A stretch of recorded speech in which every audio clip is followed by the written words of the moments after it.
ঢাকা বিশ্ববিদ্যালয়ের ছাত্র শিক্ষকদের কোনো দাবি আছে? আরে সেই দাবি 1 2 3 4 35 আমার অধিকার 1 2 3 4 আর নয় কালক্ষেপণ এবার চাই প্রজ্ঞাপন আর নয় কালক্ষেপণ এবার চাই প্রজ্ঞাপন আমার বানানোর মামলা কেন প্রশাসন জবাব চাই আমার বাইরে মামলা কেন আমার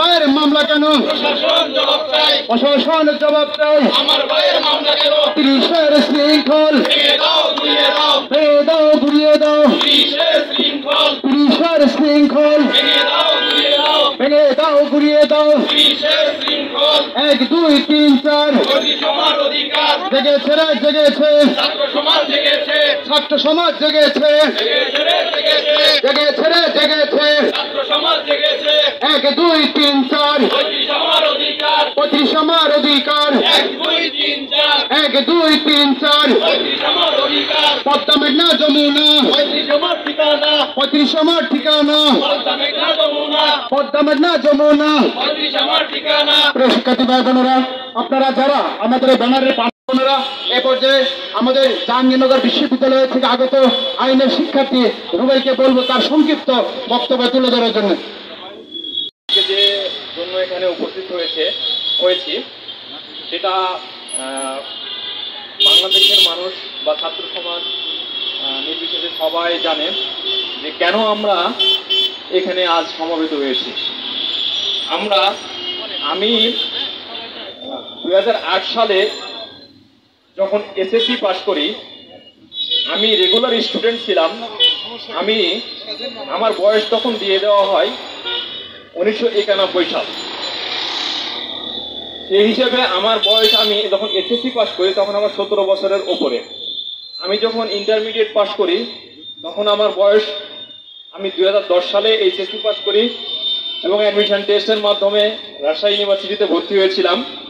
সেখান থেকে আমি আবার জাহাঙ্গীরনগর বিশ্ববিদ্যালয়ের আইন ও বিচার বিভাগে ভর্তি হই এবং ওই সময়ে আমাদের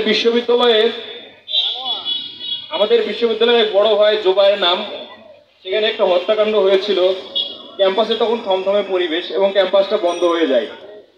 তারপরেও 2011 সালে বিএনপির জ্বালাও আন্দোলন, এটা আমরা সবাই জানি, বাংলাদেশের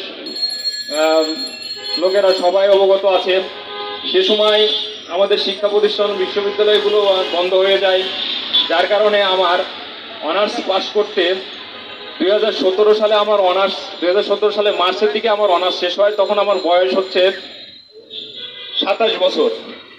আমার মাস্টার্স শেষ করতে লাগছে 28 বছর। আমি সফলতার সাথে এসএসসি এবং এসএসসি এবং অনার্স মাস্টার্স দুটোই পাস করেছি, অথচ আমি চাকরির বয়সে এসে পাচ্ছি মাত্র 2টা বছর। কি বলবো, আমি যে পরিবার থেকে উঠে এসেছি, এরকম হাজার হাজার শিক্ষার্থী মধ্যবিত্ত পরিবার বা নিম্ন মধ্যবিত্ত পরিবার থেকে, অনেকে কিছু নাই, বাবা রিক্সা চালক, কৃষক, অন্যের জমিতে কাজ করে, এরকম স্টুডেন্ট আমরা, মেধাবী স্টুডেন্ট, বিশ্ববিদ্যালয়ে মেধার ভিত্তিতে চান্স পেয়েছি, শিক্ষা জীবনও শেষ করেছি। কিন্তু 30 বছর যখন আমাদের বয়স হচ্ছে, তখন একটা নির্ধারিত টাইম দেওয়া আছে, চাকরির বয়স সীমা 30 বছর। 30 বছর আমার বয়স, পড়াশোনা শেষ করতে যদি আমার বয়স 28 বছর লেগে যায়, তাহলে আমি এই 2টা বছর কি করব? আমি তো প্রাতিষ্ঠানিকভাবে প্রতিষ্ঠানের শিক্ষা শেষ করতে, আমি আইন বিষয়ে পড়েছি। যারা আইনের শিক্ষার্থী আছেন বা আইন সম্পর্কে যারা জানেন যে আসলে আইনের স্টুডেন্টগুলা কতটা মেধাবী হয় বা আইন স্টুডেন্টগুলা মানে তাদের প্রত্যাশা কি থাকে। যদিও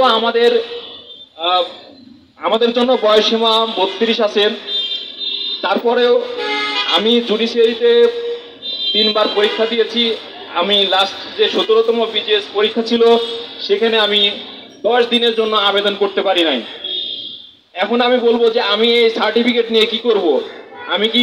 আমি একজন কৃষক বাবার সন্তান। আমি যে পরিবার থেকে উঠে এসেছি, যে গ্রাম থেকে উঠে এসেছি, নিতান্তই অজপড়া গা। এখন আমাদের যে প্রাণের দাবিটা আছে, আমরা সবাই সব জায়গায় এই বিষয়টা নিয়ে আলোচনা হচ্ছে, চায়ের স্টল থেকে শুরু করে ক্ষেত খামারে সব জায়গায় হচ্ছে, এমনকি এটা নিয়ে টক শো হচ্ছে, অনেক সুশীল সমাজে আলোচনা হচ্ছে। অথচ আমাদের মাননীয় প্রধানমন্ত্রী জননেত্রী শেখ হাসিনা, যিনি মানবতার মা নামে খ্যাত, ইনি আমাদের দাবিটা মানে বাস্তবায়ন করছেন না। লকডাউনের আমি